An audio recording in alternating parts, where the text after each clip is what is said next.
I want to talk about something today that is really difficult but really important, so this is a trigger warning.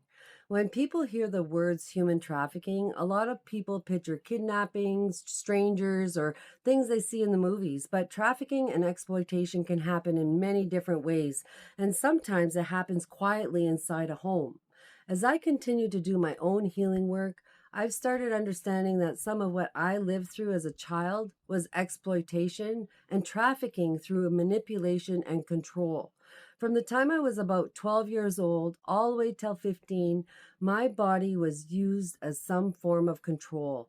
If I wanted freedom, if I wanted to see my friends, if I wanted to go somewhere or do normal teenage things, my stepfather had expectations attached to that. And as a child, you don't fully understand what's happening to you. You don't have the language for it. You just learn how to survive in it. And one of the hardest things for survivors to admit is that sometimes you just adapt to the environment you're trapped in. Sometimes your brain convinces you that you have some kind of control because it feels safer than admitting you have none. And that survival response can create so much shame later in life. But survival is not consent, and children are never responsible for the actions of adults. I'm sharing this because I know I'm not the only one. I know there are people listening right now who finally realizing that what happened to them had names for them that we never heard before. Grooming, exploitation, manipulation, abuse, and this is why awareness matters so much. Trafficking does not always look the same. Sometimes it's emotional control. Sometimes it's using, money, gifts, rides, food, attention, fear, threats, addiction, or power to gain access to another person's body.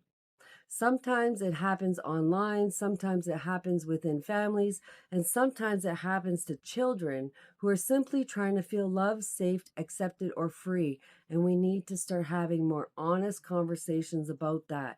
We need to stop asking survivors why they didn't leave, why they didn't tell someone, or why they reacted the way they did. Trauma changes the way people think, survive, and protect themselves, especially children. For me, healing, was meant that I finally understand that none of this was my fault. Healing has meant learning that survival responses are not something to be ashamed of. Healing has meant speaking truths that were buried years ago because silence felt safer. And I know that these conversations are uncomfortable, but discomfort creates awareness and creates change. So if you are someone listening to this who has experienced something similar, I want you to know you are not alone. Your story matters, your healing matters, and you deserve protection. We need safer spaces. We need better education.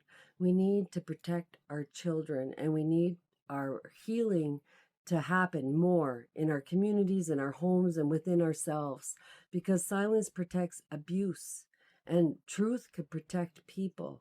Remember that.